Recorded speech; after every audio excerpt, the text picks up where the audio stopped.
Mons Joseph എംഎൽഎയെ മൂലക്കിരുത്തി Kerala Congress എന്ന ബ്രാക്കറ്റില്ല പാർട്ടിയെ കൈപ്പിടിയിലാക്കാനുള്ള ശ്രമത്തിൽ കോട്ടയത്തെ നിയുക്ത എംപി ഫ്രാൻസിസ് ജോർജ്.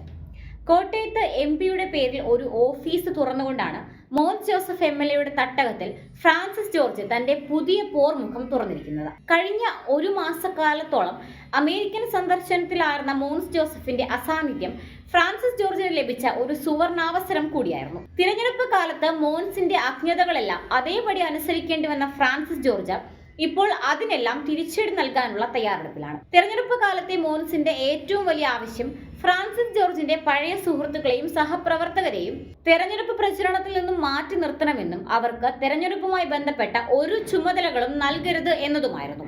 മോൻസിന്റെ നിർദ്ദേശങ്ങളെല്ലാം അപ്പാടെ ശിരസ വഹിച്ചുകൊണ്ടാണ് തിരഞ്ഞെടുപ്പ് കാലത്ത് ഫ്രാൻസിസ് ജോർജ് മുന്നോട്ട് പോയിരുന്നത്. കഴിഞ്ഞ കുറെ കാലങ്ങളായി തുടർച്ചയായി ഉണ്ടായ തിരഞ്ഞെടുപ്പ് പരാജയങ്ങളിൽ നിന്നെല്ലാം എങ്ങനെയെങ്കിലും ഒരു മോചനം ലഭിക്കേണ്ടത് ഫ്രാൻസിസ് ജോർജിന് അത്യാവശ്യമായിരുന്നു. അതിനുവേണ്ടി ആരൊക്കെ എന്തൊക്കെ നിർദ്ദേശങ്ങൾ നൽകിയാലും അതെല്ലാം അതേപടി അംഗീകരിക്കുകയായിരുന്നു. ഫ്രാൻസിസ് ജോർജിനെ ഏതു വിധേനയും ഇടുക്കിയിൽ നിന്നും പ്രത്യേകിച്ച് തൊടുപുഴയിൽ നിന്നും മാറ്റുക എന്നത് മാത്രമല്ല, എങ്ങനെയെങ്കിലും എവിടെയെങ്കിലും നിർത്തി ജയിപ്പിച്ചെടുക്കേണ്ടത് പാർട്ടി ചെയർമാനായ PJ ജോസഫിന്റെയും ഒരാവശ്യമായിരുന്നു. ഫ്രാൻസിസ് ജോർജ് ഈ തെരഞ്ഞെടുപ്പിൽ ജയിക്കാത്ത പക്ഷം അത് അടുത്ത നിയമസഭാ തെരഞ്ഞെടുപ്പ് സമയത്ത് തന്റെ മകന് ഒരു വലിയ ഭീഷണിയായി മാറുമെന്ന് PJ ജോസഫ് മുൻപേ തന്നെ കണക്കുകൂട്ടിയിരുന്നു. അടുത്ത നിയമസഭാ തെരഞ്ഞെടുപ്പിൽ തൊടുപുഴയിൽ തന്റെ മകനെ മത്സരിപ്പിക്കാനുള്ള തയ്യാറെടുപ്പിലാണ് PJ ജോസഫ്. അതിനാൽ ഫ്രാൻസിസ് ജോർജിനെ കോട്ടയത്തെ ജയിപ്പിക്കാൻ PJ ജോസഫിനെ എന്നും ശത്രുവായി കാണുന്ന വെള്ളാപ്പള്ളി നടേശന്റെ മകൻ തുഷാർ വെള്ളാപ്പള്ളിയെ ചില കുൽസിത മാർഗങ്ങളിൽ കൂടി